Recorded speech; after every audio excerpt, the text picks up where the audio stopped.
to me, just sitting in the dirt as a family, you know, real Little House on the Prairie shit, just kind immediately. And that's suspect when you're a child, when you're 9. You're just supposed to get beat up by strangers. That's how life is. And you see a whole family that looks like coming by, like, hi, and you're like, oh, what's this scam? All right, here we go.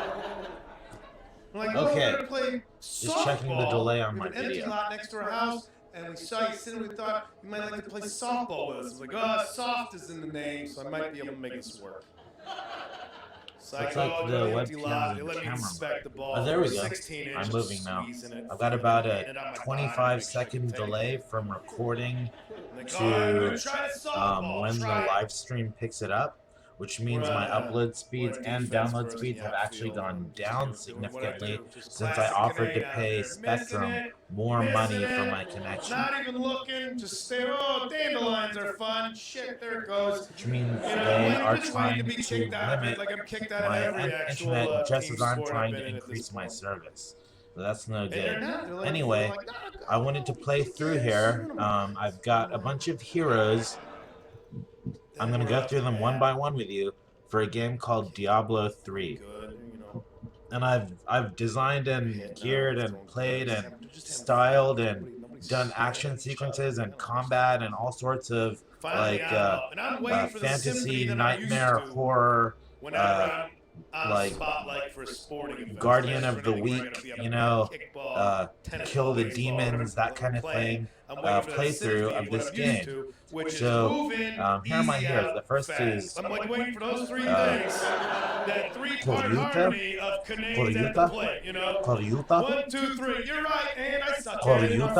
Let me turn off this stand-up comedian. I'm sorry, I had a stand-up comedian going. Koryuta is a demon hunter who uses rapid fire and grenades or some type of other lobbed item, can set sentry traps, and also calls down a rain of vengeance of demon corpses over his enemies and gets them appended to whatever is killing the demon corpses on the monsters that are on the field, and it really destroys them. I think he uses the winged demons from Act 4 platform area where you're going down the long passageways into the Tower of Light, or whatever it is that Diablo has taken residence in. So he calls those demons down on the battlefield. They look like all like blue and frozen and like smoky and really weird, and yeah, that does a huge amount of damage and wipes things out. But he can only play on like expert or master. He can play on normal too, but he can't really do torment or harder with great gusto, because his item drops were geared towards things like discipline and hatred, and identifying legendary items that weren't necessarily for his specific class. So he became sort of like a specialist on what classes might be able to cooperate with, which turned him into sort of a leader of like organizing defenses and organizing the inventory and all this sort of other stuff that goes hand in hand with being a hero in this game. And all of that inventory changes the appearance of the character. I designed this character's appearance myself using transmogrifications of items I had acquired. So the idea is, once you acquire an item, that item can be used to change your appearance even if you're wearing something else. So if I find a nice leather vest like this one, or a nice cloth vest, it looks like he's wearing a stitched cloth vest and black jeans, knee-high, turned down, patent leather rubber boots,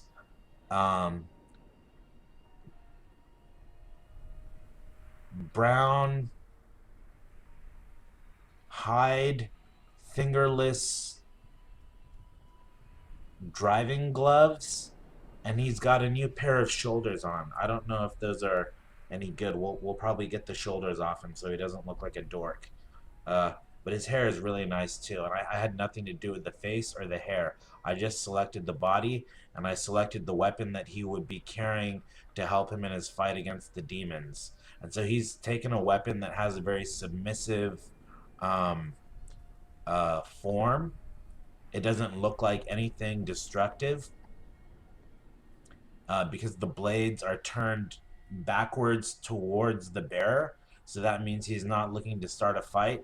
And on the pokey parts, they're turned out to the side. So when he's moving forwards and back, he'll just glance at someone instead of poking and stabbing them if they're in between him and his blades when he's moving his arm forwards and backwards. So that's Koryuta. He's my guy. You love to play him and love to control him and love to see what he's like in a conversation because he's also very charismatic. My next character is Threads the Barbarian. She was initially a mule, just someone who carries items, and I gave her all my elite clothing items that dropped, and invariably didn't like pass them on to other characters since she wasn't um, stash associating her inventory, so I couldn't transfer files from her inventory to the other characters. So there's a degree of perming to the character inventories that I learned about from using this and other mule characters. Now, I did once try to play Threads, and I was doing a non-violent, big retard, um, like dork of the century, kind of like Uncle Grandpa from Adult Swim or Clarence from Adult Swim. Not as smart and clever as Steven Universe, but she had great gem-like qualities from Steven Universe that were incorporated into her character. So she would run around and just make me laugh. Like they were using some sort of like uh, um, location sensitive dialogue activation so that whenever she encountered an area in the very repetitive, very redundant beginning area that everyone's seen a million times, she would pipe in with funny chat and conversations. Like when she saw the Quilby, she said, "He sounds like lizard." And when she saw the stump, like if you scroll over a stump, it comes up with a thing that says stump, and she says stomp, and then she stumps on it. But she does it in like a deeper voice. I can't do the deep voice. I'm sorry. Anyway, she also like was afraid to kill Hedrig's wife and tended to let Hedrig handle the entire fight. But when the wife died, she took her clothes because she thought they were like dirty, like the lady had contracted plague or something. Maybe there was caca on it, maybe there was vomit on it, maybe there was blood and disease from all the zombies in the hospital. But she took it and tried to wash it in the lake with a spear and a club because those were the only inventory items she was allowed to equip, and she couldn't do it, and she just like failed at it. So if she had a brush or a washboard or some detergent or some dyes or some uh, cleaning supplies like soap and water, clean water, she would have a better time doing it. And maybe she could get that from a potion seller character that they could introduce as a new trade skill, like the blacksmith, the jeweler, and the mystic who transmogrifies for Koryuta. So Threads is a very funny character. She hasn't gotten very far in the game. I'm sure I would love to go to the later levels and see what she has to say about all that. I just wanted to keep her kind of pure and innocent and uninducted to combat so that she wouldn't be forced to go through all those places and hurt all those people and become a social pariah. So she's still got some justice and honor in her. She hasn't died a lot. She hasn't gotten into fights. She hasn't had to insult people or scheme at trying to hurt others. So she's a very gentle, um, affable woman who's more likely to tease you with a little sly word than to hurt you with a weapon or object from the environment. My next hero is Halim. He's a sort of like a cursed soul who's been introduced to all sorts of ungodly weapons. And the thing is, when he's attacked with a weapon, he gains the power of that weapon. So he learns from like interactions with being electrocuted and being trapped inside a quantum shrinkage, 3D processing, 3D printing, mirror complex. He learns to fire flame corpuscles out of a hose of um, gas, plasma, fire at an enemy and just totally disintegrate them. It's called this disintegration ray, and he's got multiple varieties of the ray that he can um, induct into the environment. And through being electrocuted, he learns to like pass on the electricity to other objects, just like a flame passes electricity passes. It's an elemental force that he's in control of. He's also a very smart guy. He has access to arcane objects and ideas that make him really uh, you know, really interesting to pay attention to, because you'll never know what kind of spell might be coming out of him, whether it's an gravity induced energy twister, or projectile algebra, air force calculating, wind um, accounting, arcane torrent, or a simple difference engine powered magic missile, or something other that's explained through like literature and science and observation, and it codified in thought for thousands of years, to the point that what we see from Halim is magic to us, but it's even less magical than the reality of what war is like in a lot of these war torn Austins that I visited over my visit to the Austin Trail of Austins.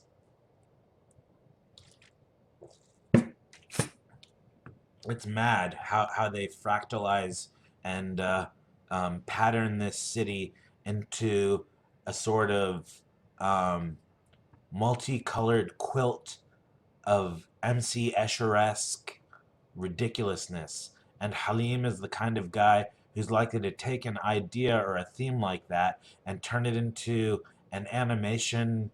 And it's like even like restricted in the animation, like you'll see microcosms erupting from his hands, uh and floating objects, and like black holes and time warps and all sorts of amazing things. He's actually, like, despite being sort of a geometry guy, he's like a master of time warp. So he's got this item called Helm of the Primus that he wore for a long time, like hundreds of rounds of combat, and eventually he grew to um, find an item that surpassed it in one small quality that he thought would be useful. So he gave his Helm of the Primus to the wizard Zoltan Kulle, and the guy turned it into a magic um, defense for his spirit. Like he took the item, he made it into spiritual ether, and he clothed Halim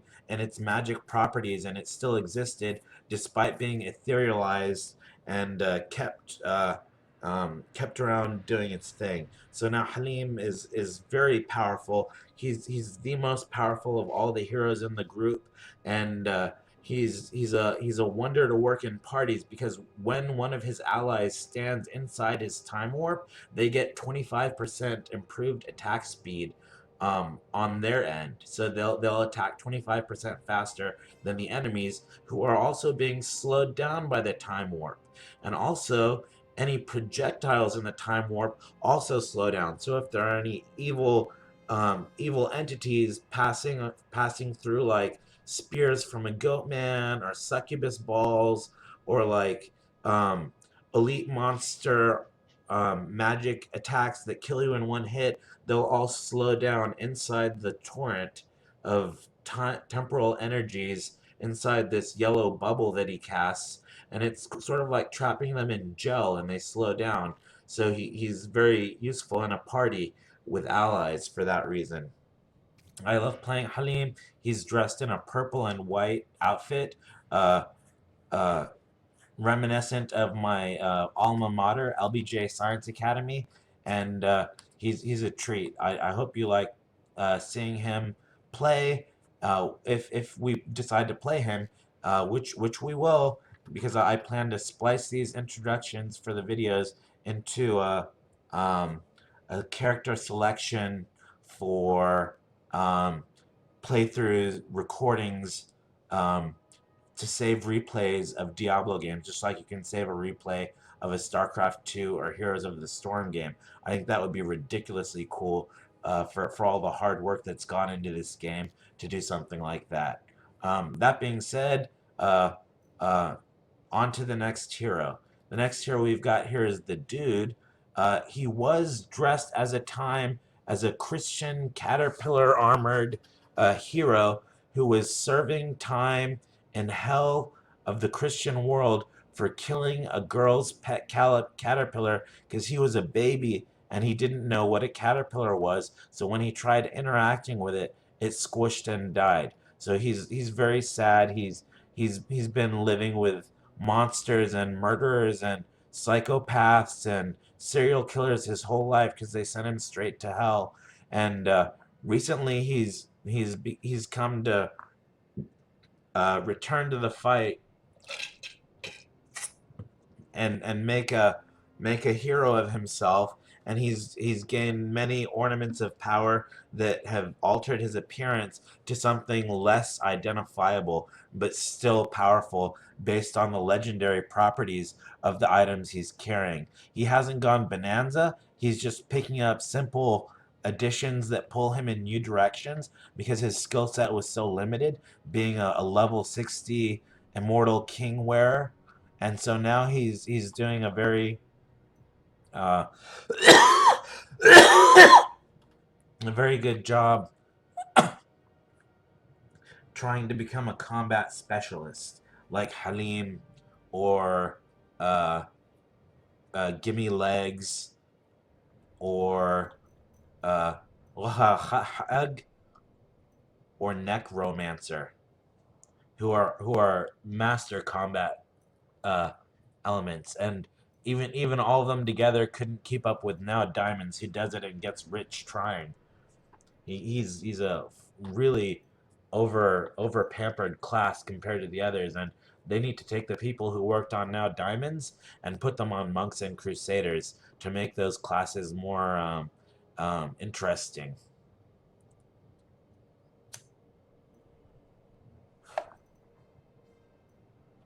My next character is called Knickknacks. She carries all the weird, strange objects we find in the game, curiosities, not rings, mind you, those go to bling, not amulets, those go to bling, but just little doodads, like maybe she can carry some gems or some jewels or some pages she found from a coven book or a black mushroom she found in Leoric's lair or one of these wonderful things that um, come to appear in the game engine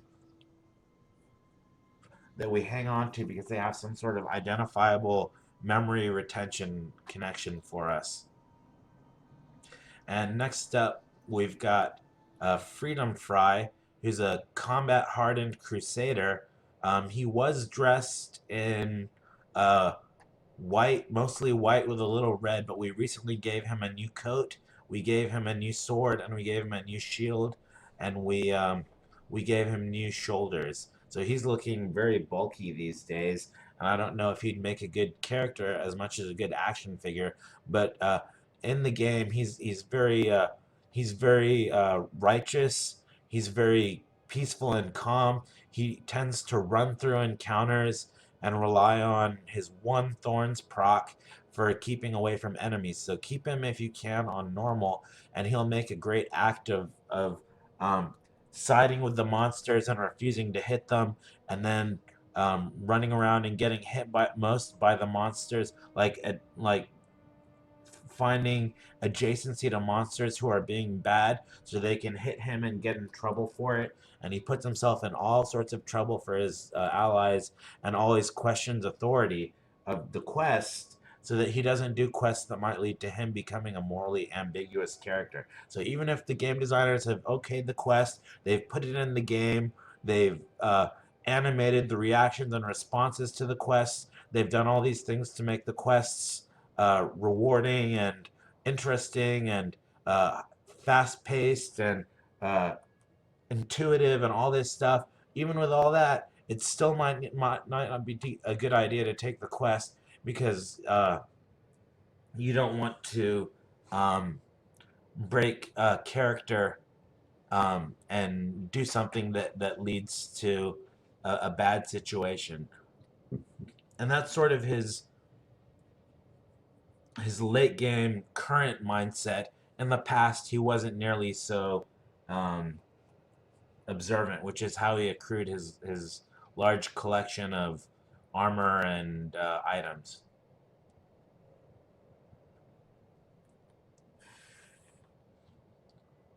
The next hero up is Zubdeul.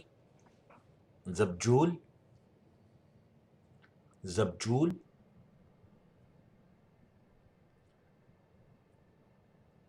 Samak. Zubdeul Samak.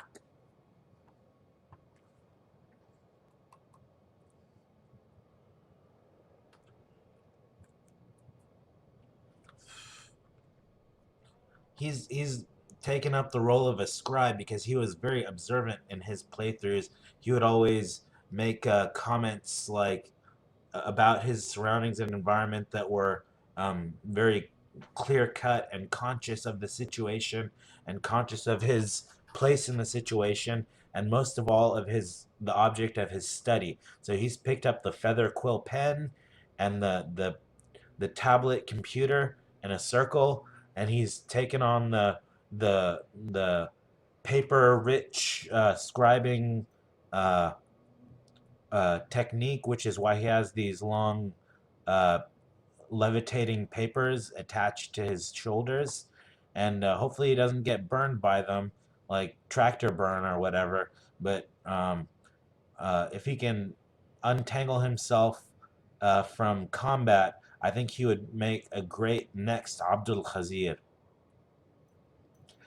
Bling here, who used to wear a star helm but had it taken off because it was kind of uh, JPEGy and bitmappy and ugly. It looked like a StarCraft 1 helm, as a matter of fact.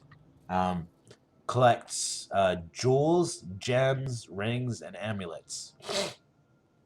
She runs the jewelry store, ladies and gentlemen. She's Shen's best friend, and you can see a likeness of him in her.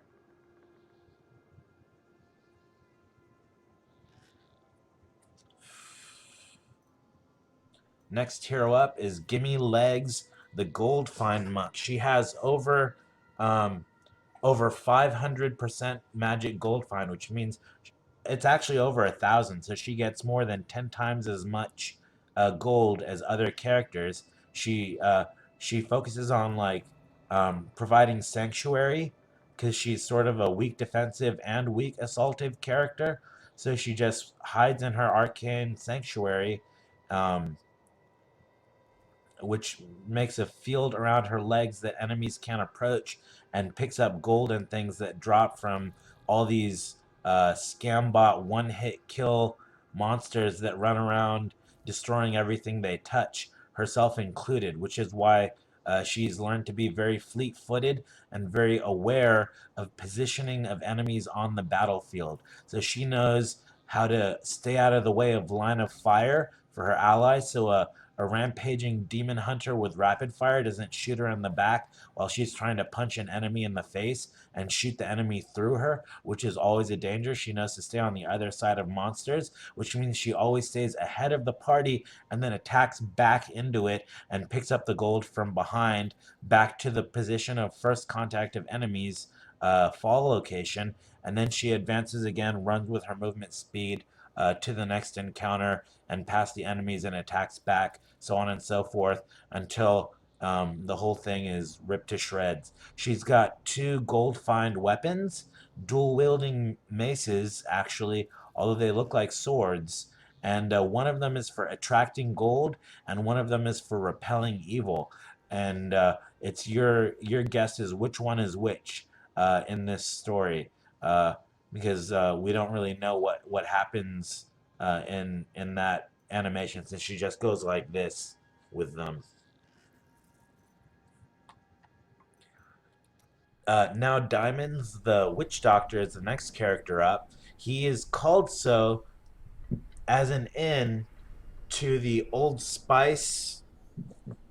Uh, I don't know if it was shampoo or body wash or deodorant or something like that. It was Old Spice, and there was an actor on there who said like, "I'm in a car. I'm riding a horse. Now diamonds," and he was just like introducing like new weird stuff, and it was happening in like successive like complete disregard to sequence or story of reality, which I thought was hilarious given social media feed qualities and characteristics. And so this now Diamond's Witch Doctor has a helmet that drops a gem of whatever gem type is socketed in the helmet every time a gem drops. So it gives him double gems, and he's got a lot of builds over the years that have been really terrifically animated, like. Fire Bats, he used at the beginning, he uses to this day. It's his most powerful skill, and he's never going to give it up. Because of the sort of creature nature of fire bats. It's not a poison dart or something like that, even though he does shoot poison darts very well, and gets support from fetishes. He gets a lot of support from other creatures like fetishes. So he runs around with golems. He summons fish. He plays around with giant toads and that eat the enemies and trap them inside. Uh, he has a crocolisk that rips out of reality and bites something whole. I don't know if he does this with VR hallucinations or some type of torpor-inducing reality-generating art project that can spawn objects into the person's life and surroundings. But he's magic, man. He's got every monster in the world on his side. He's a real nature lover, which is why he's sort of dressed as a tree, which is the father or mother of nature, and watches over all of us and commands us to do things for it on its behalf, and we must all cooperate in assailing whatever the tree's target is, um, with whatever life is around. So life has sort of like a pecking order, and if a thing gets pecked, it's likely to get pecked again by the same monster. So he's part of like that instructional process whereby different creatures are encouraged to peck at different living things. He carries all manner of things over the years. He used to have a staff that doubled his locust swarm uh, virality by allowing two locust swarms to be active at once, and they would transmit to other enemies at once due to the rune on his locust swarm. So everything would get infected with locusts. This made him very sorry, so he burned it all off with fire bats, and then uh, cut out any stings and broken locusts with his fetishes, who eat the locusts and thrive on their body meat conversion into their little parts factories in their bellies that those fetishes have. Um, yeah, now Diamonds is a trip. He's a treat to play, and he's very supremely wealthy because of his contribution to the party's gem stash. All the gems he finds go right in the gem stash. So he's a good player to take to the vault.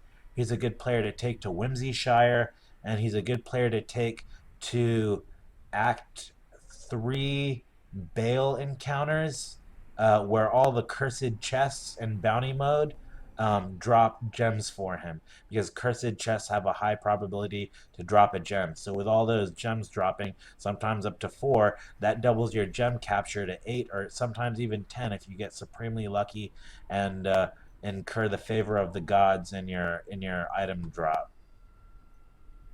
Our next character up is Spider Stitch. She was a one-off character made for when Blizzard reintroduced Diablo 1 in the Diablo 3 engine, which was a huge success. It was one of the most fun playthroughs I've had in a long time before or since. So her story is that she was one of Leoric's maids, and she was sort of a prostitutionalized uniform maid, and her life revolved around dealing with lesser creatures in a manner of writing messages. So she sends the message with her crossbow, and uh, it's sort of like a little, you tie a message to it and shoot it at them. They catch it and they read the message, and she would use it on the goat people in the catacombs. Uh, uh, and in Leoric's manner, uh, to talk to them. Uh, she made it all the way to Diablo. She beat Diablo, and she got a butcher pet for the party. So she's awesome. As a reward, when this goat character dropped for someone else, the pets are actually equipable by anyone in your party. She got the goat in her party, and she hangs around with him and takes care of him, and he picks up gold for her, and he's very well cared for and loved by her. Uh, she's got the rotating shatter around her head because the devil is looking for a way into her mind, and he wants to hit her with a soul stone. She's very sexy in party encounters. When she plays with other people, they love her long leggings and boots, her panties, and her side pockets panties, which are a great look and very utilitarian, so she can keep her lighter and keys and car phone and taser and cigarettes around, all that stuff. She's got a beautiful metal breastplate and lovely long sleeve stripes on her arms. Great haircut too. I love her hair. Be right back. I'm gonna get some water. I have a little bit of heartburn.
Okay, I'm back.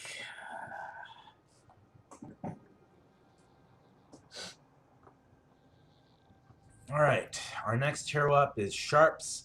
She suffers from the same problem as Bling and Threads and Knickknacks, in that once the Sharps have been added to her inventory, they aren't transferable to other characters. So she has a little bit of a problem equipping the party with found weapons. Uh, once I learned that the Zoltan Cool transmogrify, no, not transmogrify, Zoltan Cool enchantments that he can do with like putting a weapon or armor into his cube, his heraldic cube that you get from Ariat Summit after the World Stone explodes, or before. I don't know how they still have it there if the World Stone exploded. They said it was destroyed in the beginning of Diablo 3.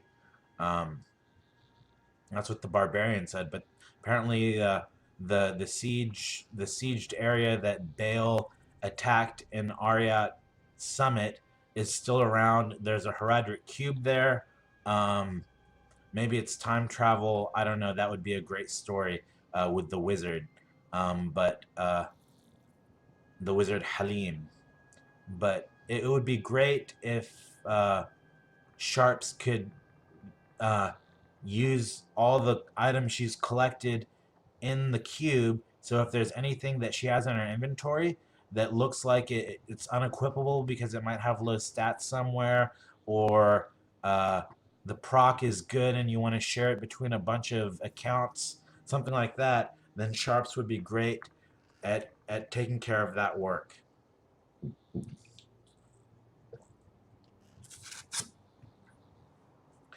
Next up is D2. He's a character that I had an idea for and then got sidetracked with because I had so many abundance of necromancers around. He's a Diablo 2 skill only necromancer. So he uses Bone Prison, Bone Spear, Bone Spirit, Corpse Explosion, and Flesh Golem, and Skeletons. So he only does stuff that was available in Diablo 2. So if it wasn't in Diablo 2, he doesn't use it, and that goes even on to items. So if I find a legendary unique item in the game that's named after a Diablo 2 item, it goes straight to D2. So he gets gold wrap, he gets Noggle ring, he gets wizard spike. Anything that was in Diablo 2 goes straight to him. He gets Frostburn gauntlets too. I remembered another one. And if they had Arcane's Valor, why, that would set things straight. Anyway, uh, we found that D2 wasn't that fun to play. When we tried testing his skills out with Necromancer, he was getting his ass beaten constantly because he wasn't using the new stuff. So he's kind of not being leveled up anymore. But we designed an outfit for him that he would use. We gave him a backstory. He was a lonely traveler from out of town who was just visiting, and was battling inner demons related to his knowledge that he was cursed to kill his surroundings, uh, just by greed for clothing. So he's very sedate. He bought one set of the best clothes in the world, and then he never went after clothes ever again, which is why most people chase this game anyways, for the outfits and items and gold and um, in-game support generated by entering into combat with the demons. The next hero up is Necromancer. Uh, she was an idea for sort of a romantic necro who would care for the dead and bring them back to life through her strength of purity and idealism. She was the daughter of Leoric. She wore his signet. She wore his crown. She bore his crosses. Um, she did everything for her family, but all they asked in exchange for her uh, will to serve was that she kill people. So she became disheartened and fled to the countryside, where she was branded a monster and sent to fight with every culture and land on the planet, with her army of family, kind of like a family mob of skeletons. Here we're talking like a mob of skeletons that would protect her at all times. And represented in truth the servants she had um, nurtured to her side to talk to her and support her and all this stuff.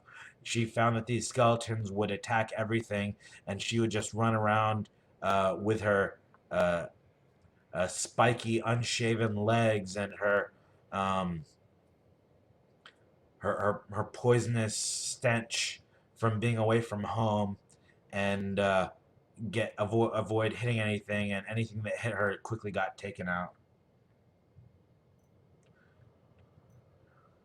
I don't know the story behind this golem here. Maybe it's a remembrance to one of her stops where she actually picked up a job at Wendy's and learned to make flesh golems into hamburger patties for the butcher on a grill. That would be something fun to film. So if you want to recreate that, we can log into Necromancer and do that. Next hero up is Matilda. She was going to be a wizardess to interact with Halim, possibly side with him, compete with him, uh, show him up a little, make him feel good about himself, get praised on her good looks and her act and her art and her speech, and generally be a good role model for girls. Uh, this wouldn't really look a lot like the wizardess from Heroes of the Storm.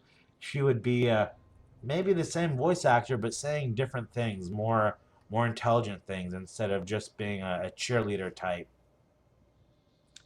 Uh, we really liked her look, but we couldn't find any sort of like um, will to play through all that content again on her character because we had already been so fed up with it from watching Halim for 100 years, uh, destroying demons mechanically.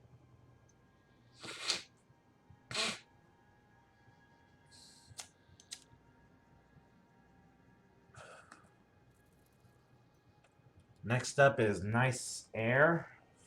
She's an heir to the throne of Honduras, and she's heard the legends and stories of what um, Freedom Fry has seen in the world. And so her goal is to go out into the world and help Freedom Fry um, overcome his problems. So she's like the romantic interest for Freedom Fry. She's a very capable person uh, and hasn't been played worth a damn because we couldn't get her into a season. But we will rebirth her. We'll rebirth Matilda, and if they ever give us more hero slots, our party will only grow. Finally, up we have Khah2ag. We spell it like we did because we don't have access to a mixed Lebanese or Bahraini Arabic and British, Indian, French, Spanish, Arabic, English. That's just a little bit about the background of his name, though. Like we were trying to um, design a name that would be able to be spoken outwards in one motion and would rely entirely on the contractions of the vocal passages. That's talking about talking. A guy, a guy with a name designed from talking about talking because we tracked where the sound was in the throat and tried to make a successive passage from back to front because we had some vomiting problems and we were working on speech therapy and we wanted to uh, simplify and map the throat of someone who had been severely hurt and damaged. Um, so maybe there were some virtualizations involved in that.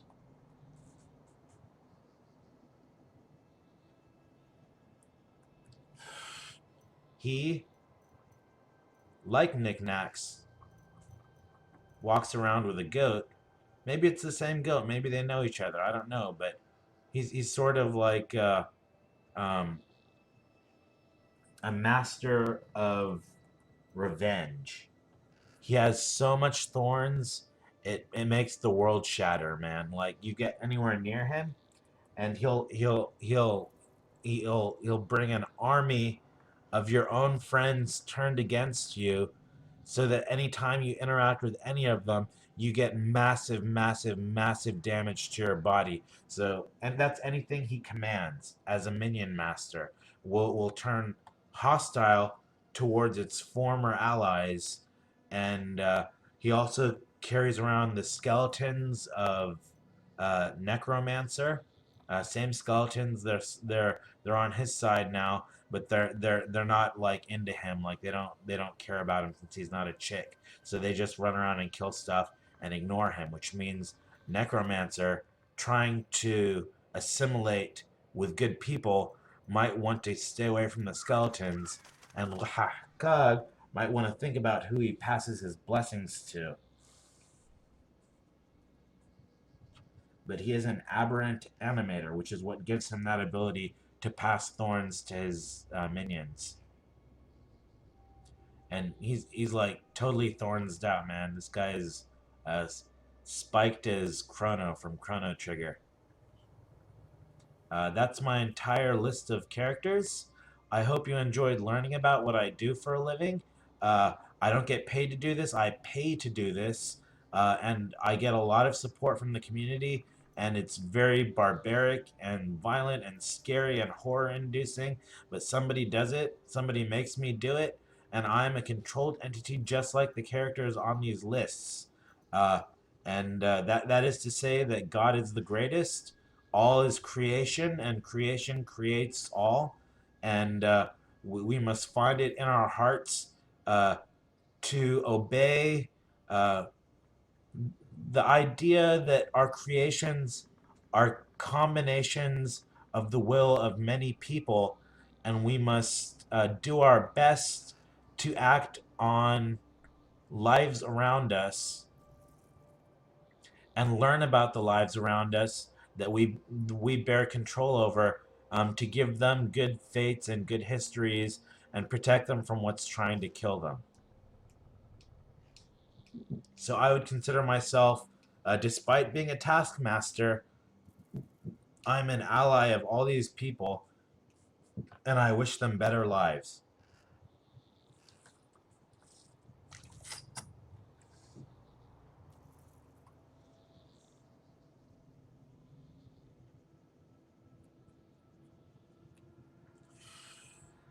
That's it for now. Thank you for watching. Have a good night.